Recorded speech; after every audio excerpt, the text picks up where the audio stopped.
Hi, I'm Hallie, and I want to welcome you to the Odd Life Podcast. That's spelled AWED, which stands for Awake, Well, and Empowered.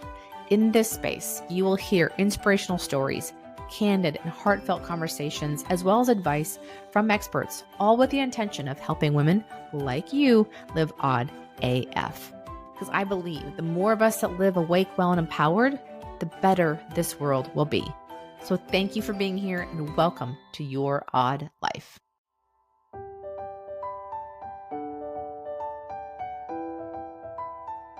Welcome back to the podcast, you guys. Today is a special day. Today is episode 50.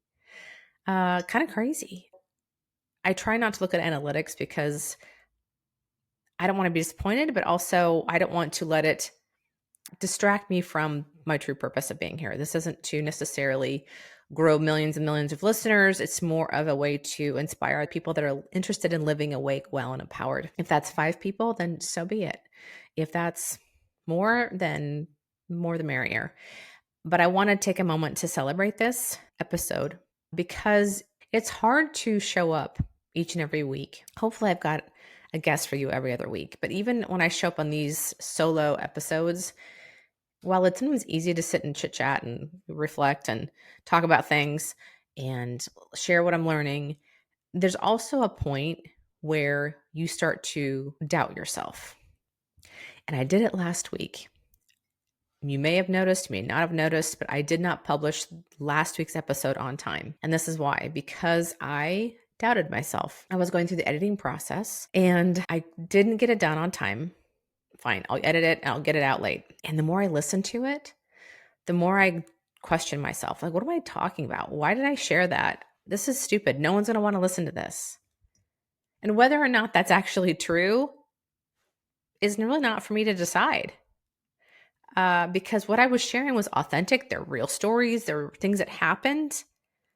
And it wasn't anything grand. I was just recalling some of the things that happened over the vacation and then what I wanted to happen in 2024. And I started to listen to that voice in my head that said, this is stupid. No one's going to care about this. You're just rambling at this point.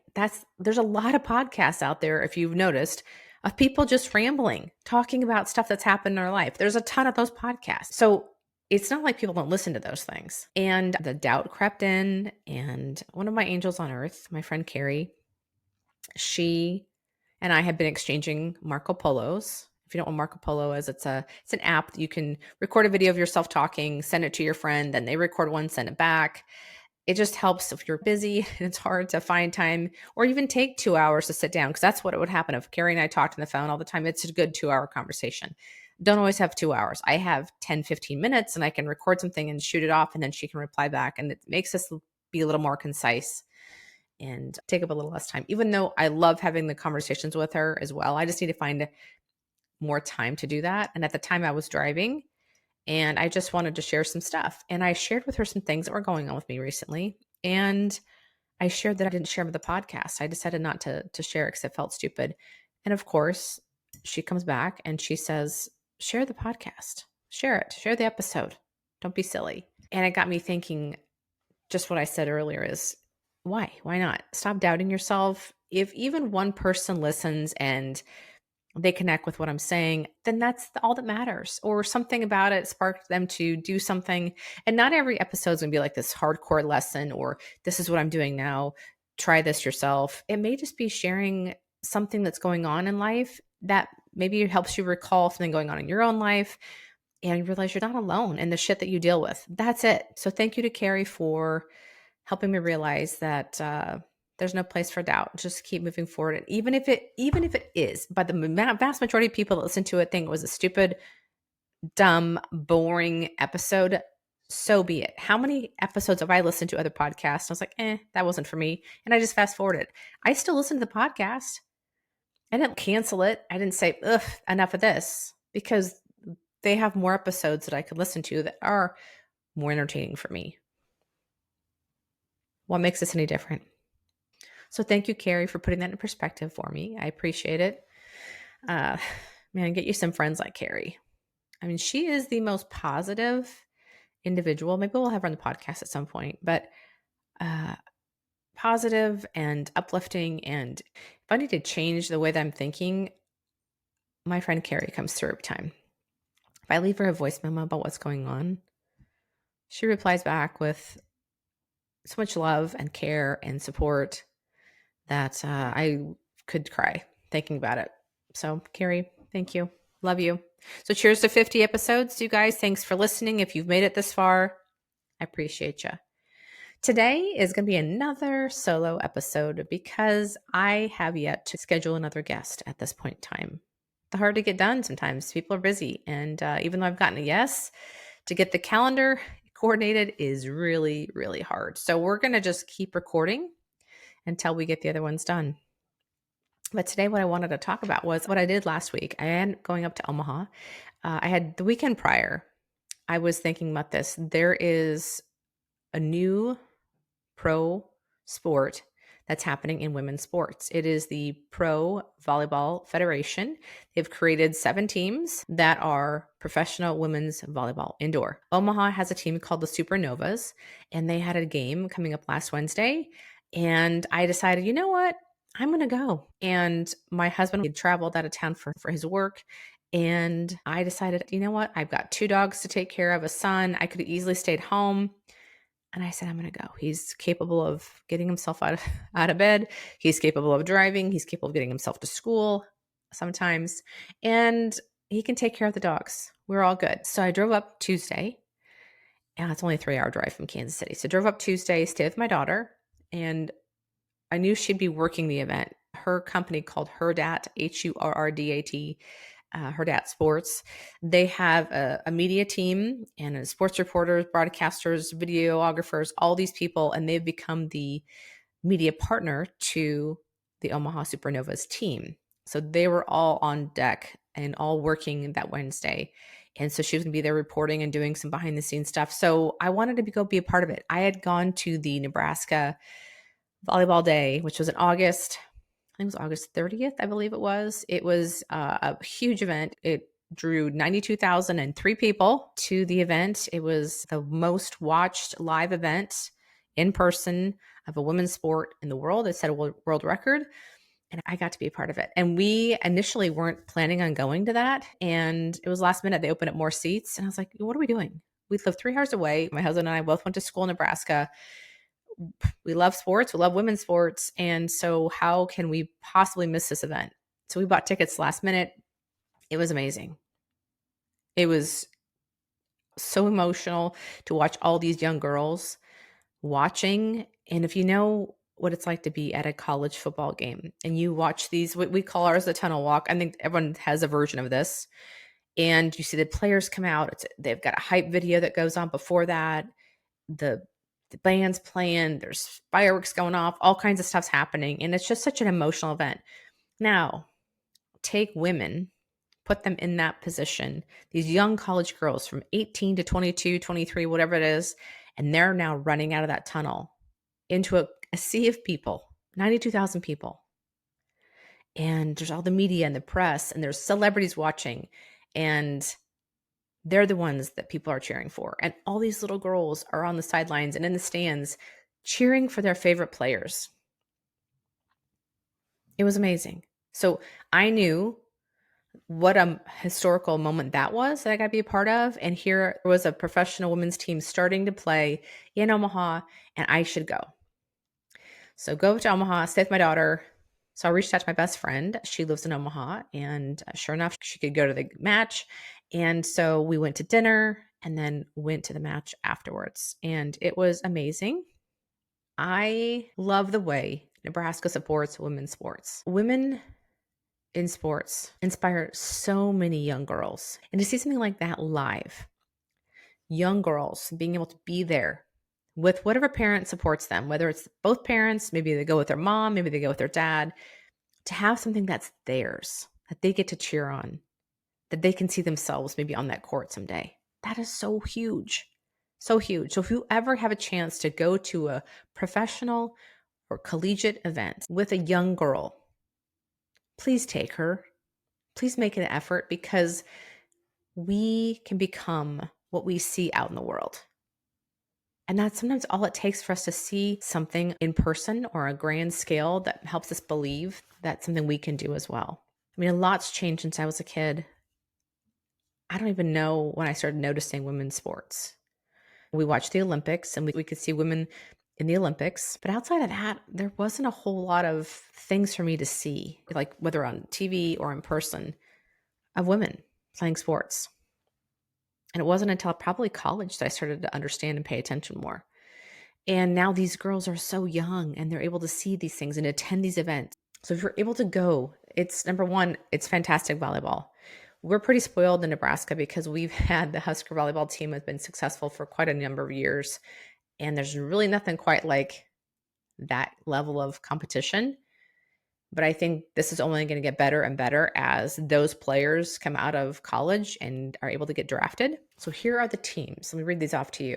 Atlanta Vibe, Columbus Fury, Grand Rapids Rise, Omaha Supernovas, Orlando Valkyries, San Diego Mojo, and Vegas Thrill. So those are the teams that you can go watch and take your nieces, your own kids, to take them to go watch these games, these matches. Brings me to tears whenever I see young girls watching. They had a tunnel walk. They had a huge hype video. It was so cool. The way they announce the players, it feels super intense and it has such a great vibe.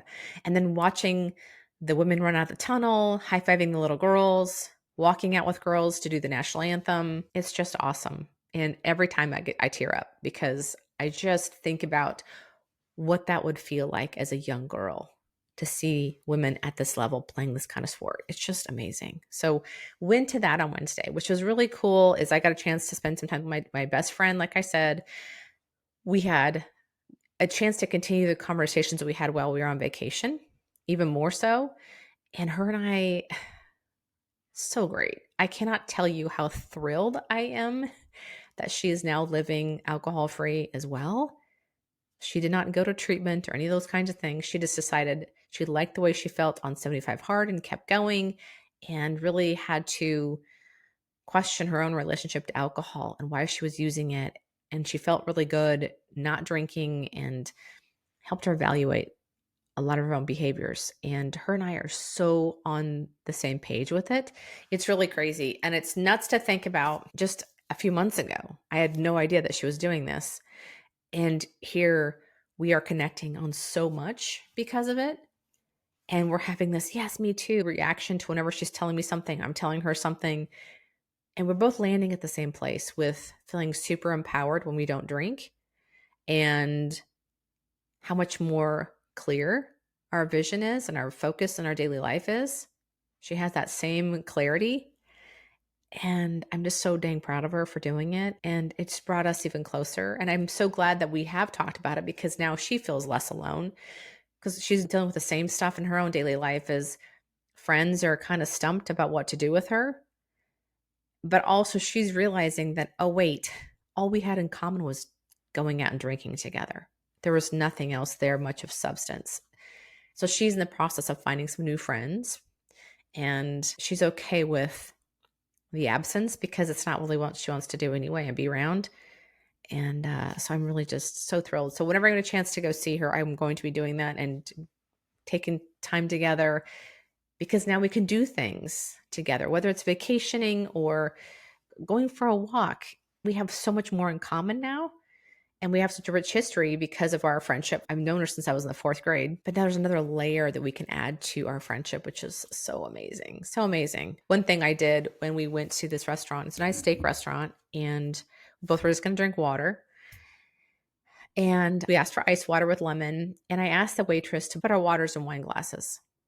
And she stopped and she looked at me like, okay. And then walked away. We both were like, oh, seriously, we don't want to drink water out of a small little itty bitty glass. We don't want to feel like we're little kids. I don't know how about you. There's a restaurant here in town that we go to once in a while. I don't even really go that much anymore, but they serve water out of a plastic glass. You know, if you order a drink or, a beer or whatever, it comes in a pint glass. But if you drink water, you get a plastic cup.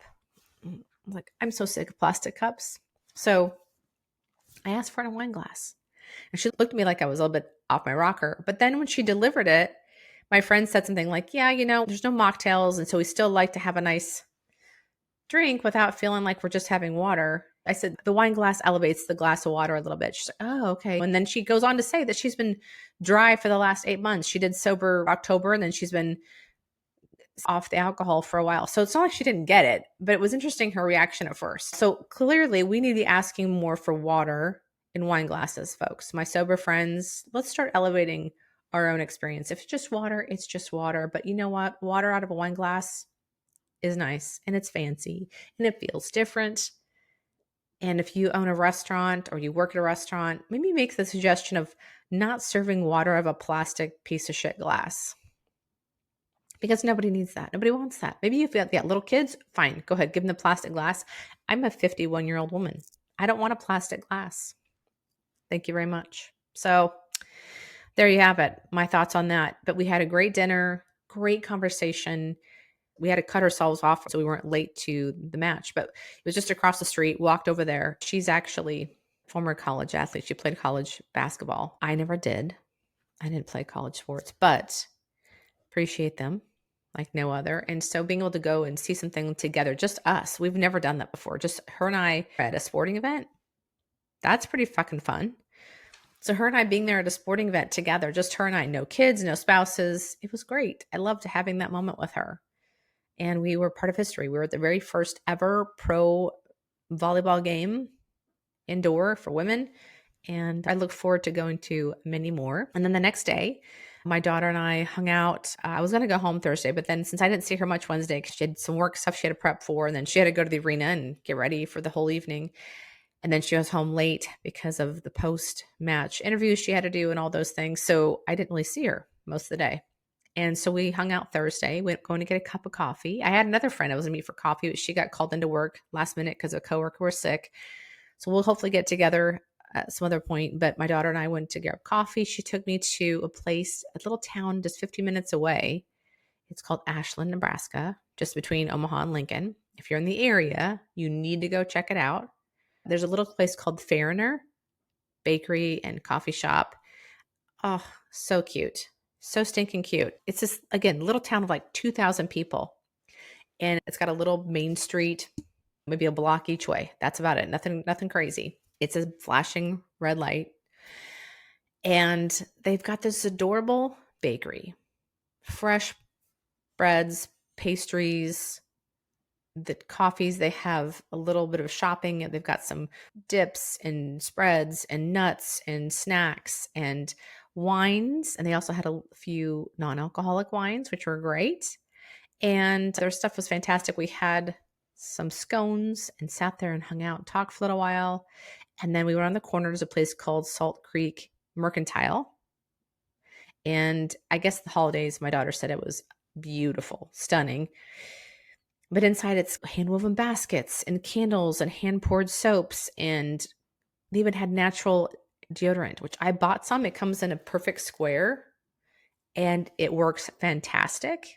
Since I've had my hormones adjusted with my HRT, my testosterone's been a little higher. So I understand the boy hormones and why they make all that a little ripe sometimes. And I've been struggling with the right deodorant to use. I've been trying a bunch of different things. I don't want to put aluminum on my armpits and no chemicals underneath there. So I go all natural as far as deodorant goes. And lately, the ones I've had have not been cutting it. So I tried this and it works out great. It's a touch messy, but like I said, it comes in a square and it's all it is. There's no container that it comes in. I have a little dish that I bought that goes with it. And I just rub it on and it's been working fantastic. I'm trying to figure out how to travel with it and not melting. I have to freeze it before I travel and put it in my carry-on and see if that works. But loved that. They had all kinds of cool stuff. They had measuring spoons. They had ceramic ware, cute salt shakers, some just unique stuff. And that's in this cute little town. And thank God for Instagram, because I think that's how the girls found it. And I will be back to visit again. So what I did, so we hung out there. And then later on that night, we went to dinner. And then I left Friday. And so what I did was I went back to Ashland and I grabbed myself matcha tea. And I sat down with my journal and I journaled for a little bit. I didn't have to rush back to anything. So I sat and journaled for a little bit. ate my scones. I got two. I got the one they have a savory one that was spinach and red pepper and something else. Had half of that, and then I got myself an orange marmalade scone and I had about half of that, and then I saved the rest for my trip home. And I bought myself a mini loaf of homemade sourdough, which has been amazing. I mean, so soft and tender and yummy. And I ended up driving from there the back way. Normally, if you're driving home if I'm driving back to Kansas City from Omaha, it's really just I-80 and then I-29 down. But coming from Ashland, I wound my way through some back roads down to Lincoln, Nebraska, and then over to I-29 from there. I know that the people that listen that aren't from this area don't give a shit of how I get home, but I'm just telling you, if you are local to the area, that's what I did. Just trying to help you out. If you are and ever happen to be in that area, go to Ashland and then head back to Kansas City the back way. I drove sort of a zigzag down. Actually, I came out near Syracuse, Nebraska. And even though there's snow was on the ground, trees obviously are barren, it was so freaking pretty. It's really hilly in that area. And I'm driving through trees and windy roads, and there was a couple of like old abandoned farmhouses on the side and some really cool new houses that they had built up that are like, oh wow, they look like a really cool modern farmhouse. And driving through these little areas, it makes you appreciate the space around you. And man, Nebraska and even parts of Kansas, same thing. Like I know the western parts of the state can be pretty flat and pretty barren, but the eastern sides along the rivers, they're beautiful. Trees everywhere. I cannot wait to try that drive again, but in the summertime, and I can see it full with all the trees. And it's pretty hilly, so you can see where maybe a lot of deer would be hanging out. It just was really pretty. So I appreciated that. So that's making my gratitude journal this week is all the things I saw along the way. I wanted to pull over and take some pictures of some things I found, but there was a couple cars behind me and I didn't want to whip over and cause an accident. So I didn't. And I should have gone back and taken some pictures. If I had my nice camera, some of the cool pictures I would have gotten from some of those places I saw on the way home. So I am here to tell you that going off the beaten path sometimes is the most beautiful way to travel. And yes, it may take you 30 minutes longer to get to where you're going. Who cares? Who cares? The things you may see will be worth it. And you may discover something along the way that is just a few minutes off the main highway that you would never have known was there. So trying to find an alternative route, sure, it may be a dud, but it may not. You may find a cute, quaint little town. You may find an amazing farmhouse. You may see a herd of elk. You may see a random buffalo. You don't know. You don't know. It was such a fun couple of days with my daughter. We had a great conversation. We were able to catch up on a show. I think it's called Funny Girl. It's on PBS. It's set in the 1960s. And it's about a woman that wants to become a comedy actress. She's beautiful. So in the entertainment industry, they're like, okay, you're a beauty queen, or maybe go do some striptease or be a model, but there's no chance you're going to be an actress. And they automatically dismiss her.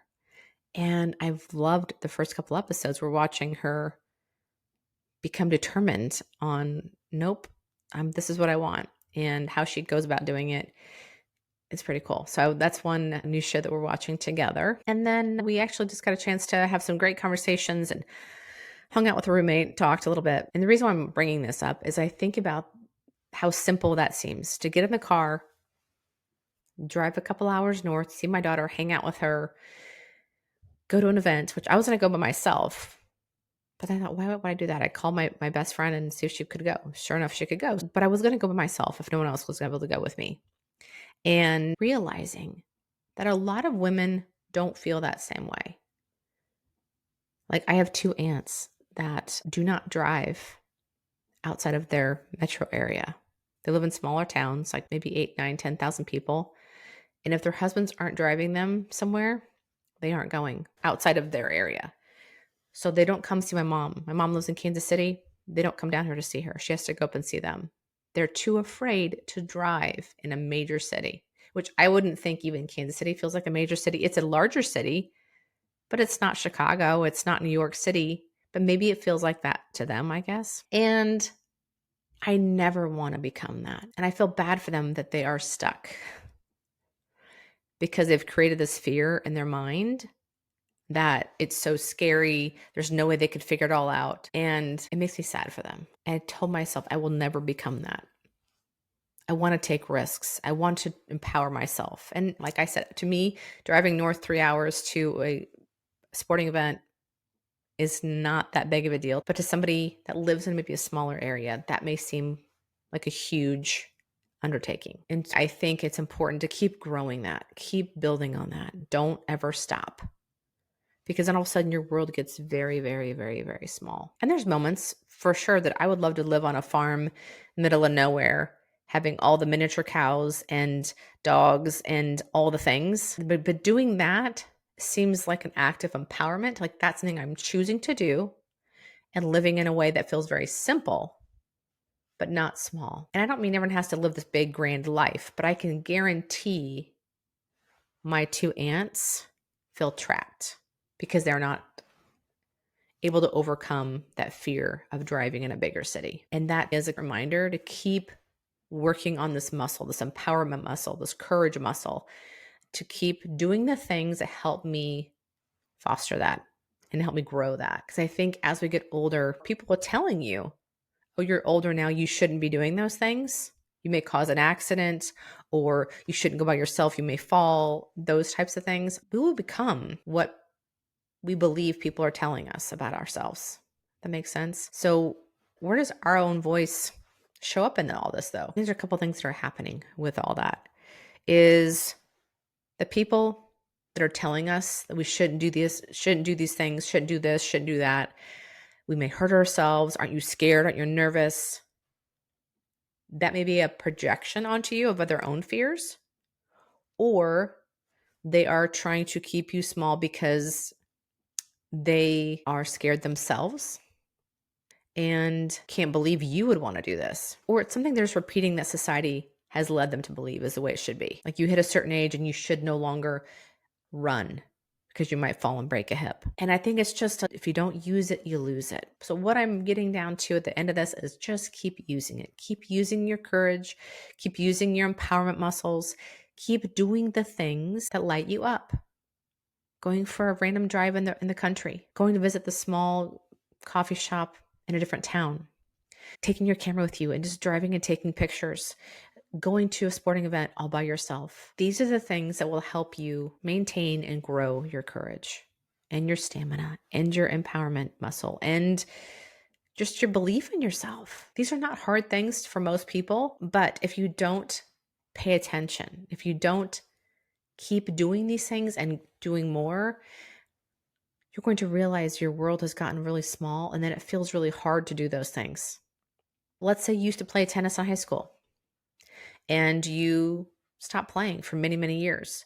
You're not going to be able to pick up that racket and play like you used to. It's going to take time. And that alone may keep you from playing because it feels super intimidating. Like, oh, I'm going to be so shitty. I'll be so out of shape. I'll have to relearn everything. Okay, so be it. So rather than allowing yourself, though, to have that break, don't stop doing it. Just keep going, keep going. My mom is 80 years old, 80 plus years old, and she drives no problem. She's been driving back and forth to see her sisters all the time. She has no problem doing road trips because she's been doing it for a long time. She drove down to Kansas City to see us, and when we started having kids, then they moved down here. Then she started to go back and forth to see her family up north. They would drive to go see friends. No problem. And so I think it's just a muscle that you have to maintain. But I think what's important is never letting it stop. Just keep going. And then the little thing that felt hard initially, then that makes the next thing feel a little easier. I don't know. That's just my thoughts. So that's what I'm gaining from it is just, okay, don't stop doing this. Keep exploring, get in your car and drive, go do the thing by yourself, try new things, but just don't stop exploring. Don't stop doing the things that light you up. Because once you stop, it's really hard to get momentum to get going again. I did notice for a while after 2020, I mean, there's a lot of things we haven't done in a long time. We haven't gone seen live music since 2020. Why? Out of the habit. That's it. Literally out of the habit. I haven't gone on a walk in a while outside. out of the habit. It's not like we've had horrible weather. The last couple of weeks were pretty cold and snowy, but prior to that, before the holidays, it really was pretty mild. But I got out of the habit. Just keeping in it and keep doing it is the important piece. And so I've caught myself staying at the house all the time, not trying new things, and just feeling, oh, it's a lot of effort to go do that thing. Okay, so be it. But you're going to be so happy when you do it and you experience something new for the first time. It's worth it. Absolutely worth it. If anything, it's worth it to keep your mind sharp and to keep your empowerment muscle strong. All right, friends, that's all I have for today. Just want to remind you to do the things. Don't stop, because that makes you feel so good. I mean, when you're done, like, oh, wait, what was I so freaked out about? Nothing. There's nothing to be freaked out about at all. Go do the hard things. If the hard thing is literally driving in the car to go see a friend 4 hours away, give it a shot. If you need to be more prepared, if you feel like maybe you're not prepared enough, then okay, what is it going to take for you to get prepared? You need to make sure you have your car's serviced, you're gassed up, you have directions, you've checked different routes. I don't know, whatever's going to make you feel more confident in that thing, then do those things first. If that's what it takes, then do those things first. And then you'll be so happy you did it, because it required you to step out of your comfort zone, try some hard things, do something different out of the norm. I think that's what the things that make life exciting and make you feel alive is the things that you don't do every single day, making things feel special. And I think that's really what it comes down to a lot of times, is getting out of those ruts that we create in our daily life. Some of us are very much creatures of habit. We do the same thing over and over. And I feel very stifled by that. Sure, there's some comfort in some things, like you know what to expect a little bit. Like I love my dogs, spending time with them, my family, those types of things. But at the same time, I feel very constricted when we do the same shit every single day. I cannot handle a lot of times the repetition of life. I don't want to be those people that grow old and every night the most important thing is what's for dinner and what show we're going to watch. Cannot be me. I cannot. If I could, I would probably throw the TV out the window. As much as I do love a TV show that's like the ones I've mentioned before, if I start watching game shows, please institutionalize me, because I've lost it. I'm no longer myself.